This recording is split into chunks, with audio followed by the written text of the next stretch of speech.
안녕하세요. 프리뷰엔 팀장입니다. 2월 3일 오후 경기 프리뷰 시작해 보도록 하겠습니다.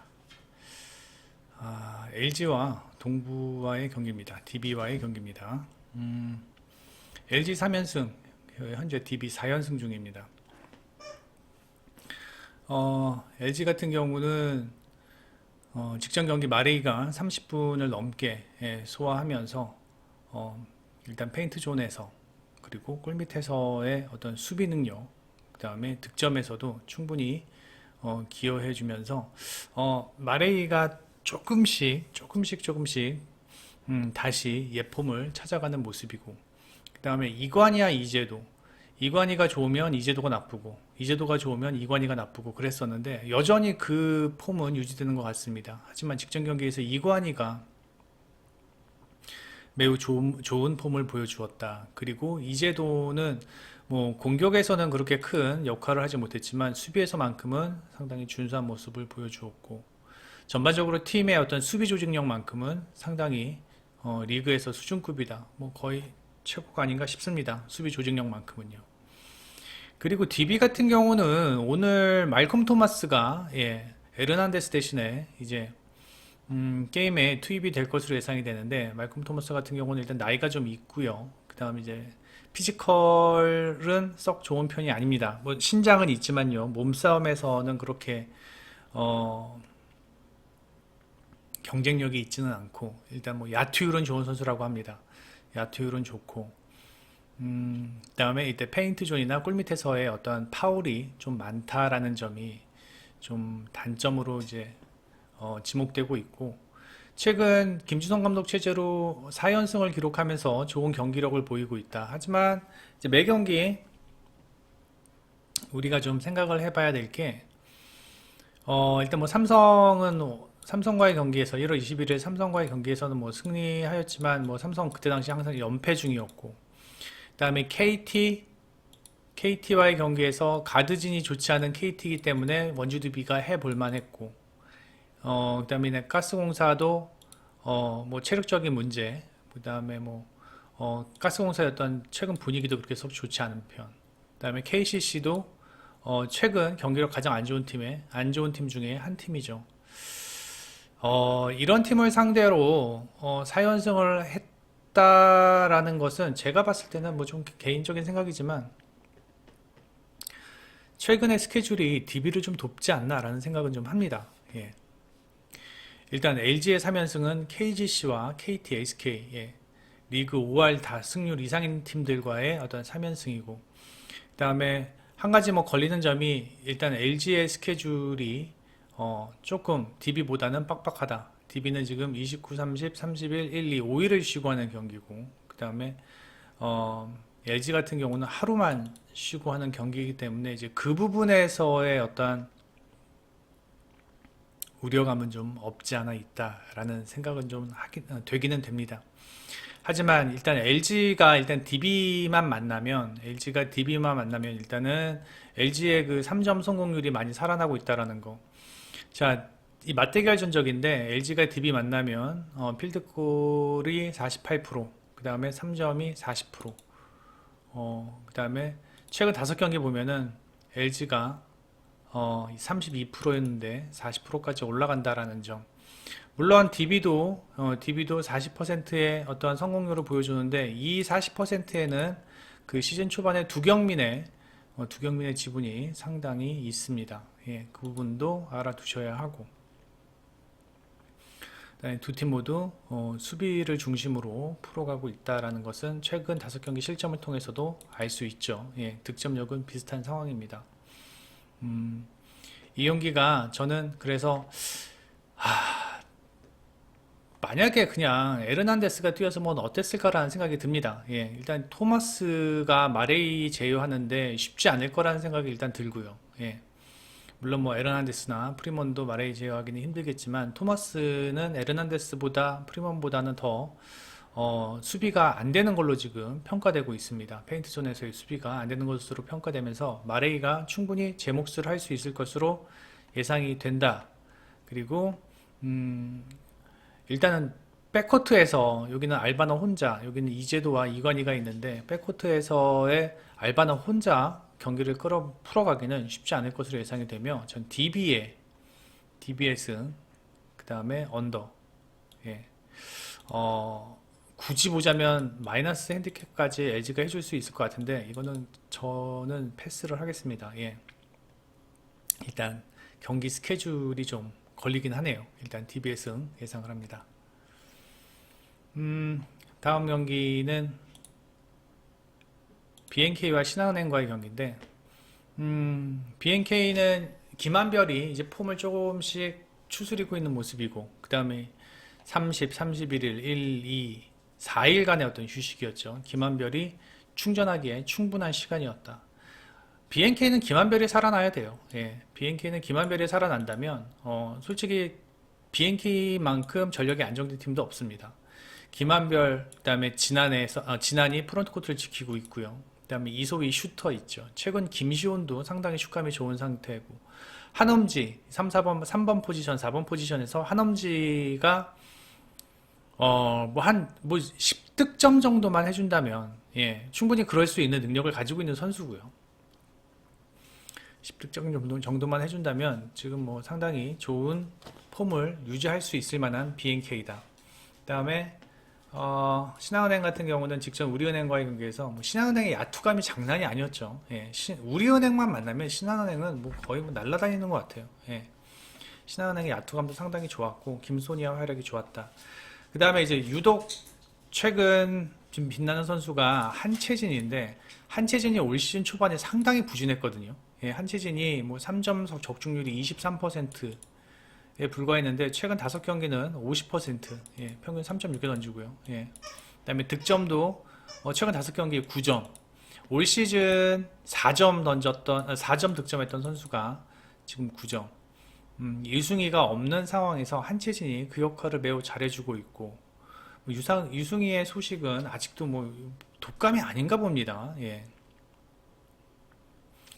유승희 같은 경우는 저희도 수소문을 해보고 있지만 뭐 기자들도 예, 잘 모른다라는 식으로 이제 뭐 얘기를 하고 있는 상황이고 그다음에 뭐 김소니아가 좋은 활약을 보이고 있지만 진한과 김한별 사이에서는 김소니아가 제 역할을 못해주고 있다는 점도 알아두셔야 됩니다. 김소니아 같은 경우는 맞대결 전적에서 17.8점 정도 그 다음에 오버롤은 최근 5경기는 19점 예, 약간 좀 수치가 떨어지고 있는 모습을 볼 수 있을 겁니다. BNK 같은 경우는 뭐 김한별, 진한, 이소희, 뭐 안혜지 뭐 모든 선수들이 고른 역할을 해주고 있고 김시원 또한 좋은 역할을 해주고 있으며 최근 경기 그다음에 맞대결 보면은 특히나 이소희가 그다음에 김한별이 상당히 좋은 활약을 보여주고 있다. 제가 봤을 때는 상성에서 신한은행이 BNK와의 경기에서는 조금 상성에서 밀리는 건 사실입니다. 일단 프론트 코트에서 진한과 김한별의 존재감을 김소희가 상당히 껄끄러워하는 모습이고 그 다음에 BNK의 백코트 수비가 나쁘지 않다라는 점이에요. 3점 허용률이 24%밖에 안 됩니다. 리그 평균보다 밑에 있는 수치입니다.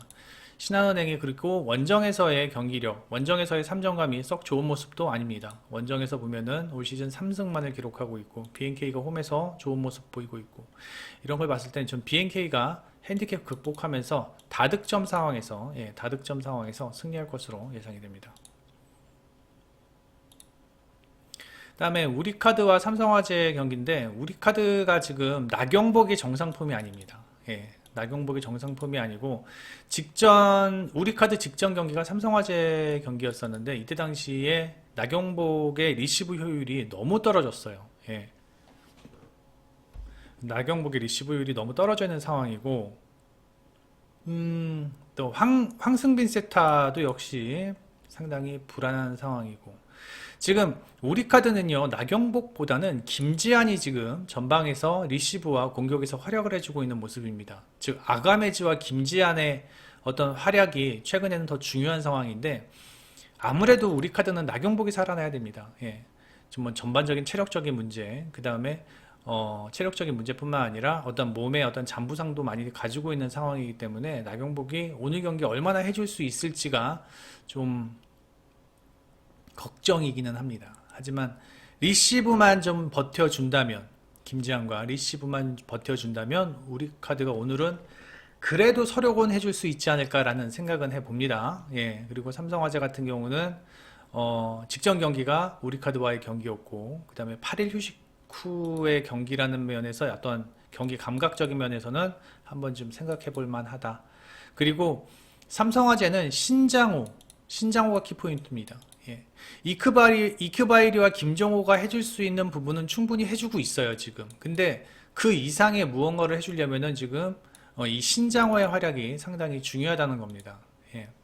그리고 김준호와 하현용의 어떤 중앙에서의 공격력 또한 상당히 좋은데 이 부분이 될 수 있는 건 김종호와 신장호의 리시브인데 직전 경기에서 김장호와 신장호의 리시브가 상당히 좋았다라는 점은 상당히 고무적이고 오늘도 김준호와 하현용을 활용을 하면서 중앙에서 어느 정도 공격이 뚫려준다면 이크바이리와 김정호 그리고 신장호의 공격 성공률이 조금은 높아질 것으로 예상이 됩니다. 그래서 결국 오늘 삼성화재는 이 삼성화재의 서브가 상당히 중요할 것으로 예상이 되는데 삼성화재가 서브만 잘 들어간다면 우리카드를 충분히 괴롭힐 수 있을 것으로는 예상이 됩니다. 예상이 되지만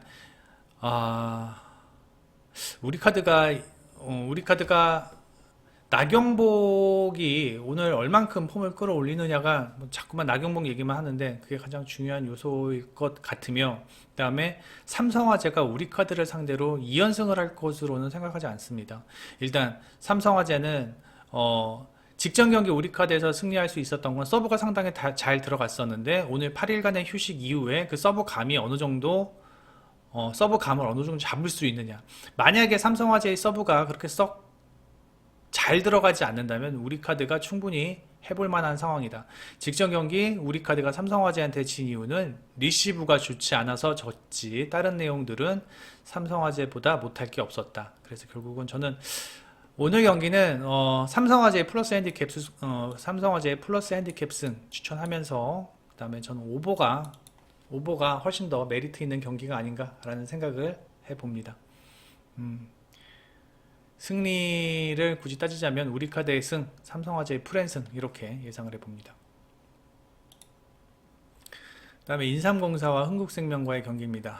인삼공사는 상당히 좋은 전력, 그 다음에 좋은 자원을 보유하고 있음에도 불구하고 그것을 잘 활용하지 못하고 있고 그 다음에 지금 인삼공사의 가장 큰 문제점은 염해선 세타의 기복입니다. 너무 기복이 심하고 그 다음에 정호용과의 호흡도 잘 맞았다 맞지 않았다.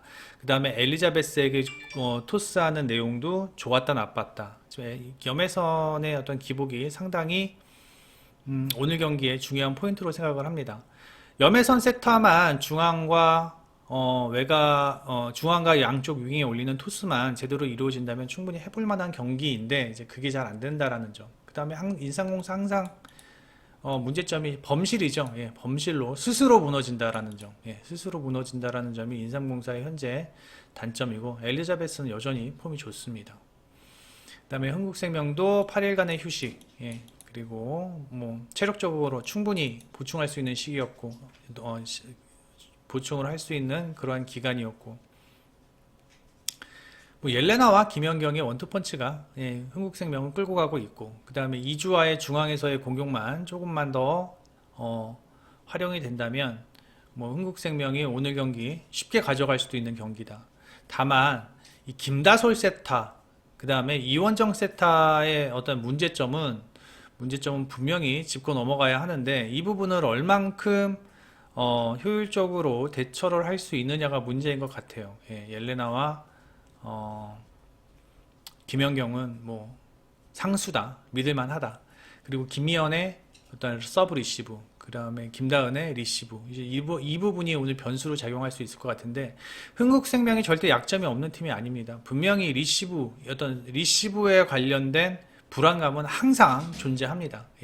그렇기 때문에 한 세트 정도는 인삼공사가 가져갈 것으로 예상은 되지만 인삼공사도 스스로 무너지는 그런 경기들이 많고 염해선 세타의 어떤 불안 요소들을 고민을 한다면 제가 봤을 땐 인삼공사보다는 흥국생명 사이드로 보는 게 맞지 않나라는 생각이 들고 인삼공사가 한 세트 정도는 가져갈 수 있을 것으로 예상이 되고 그다음에 다득점 상황에서 흥국생명 승 예상을 해봅니다.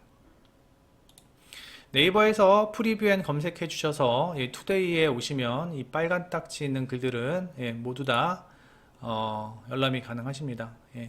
여러분들이 경기에 접근하시는데 상당히 도움이 되실 것으로 예상이 되며 구독과 좋아요 부탁드리면서 이따 저녁에 NBA 경기에서 다시 찾아뵙겠습니다. 감사합니다. 프리뷰엔 N팀장이었습니다.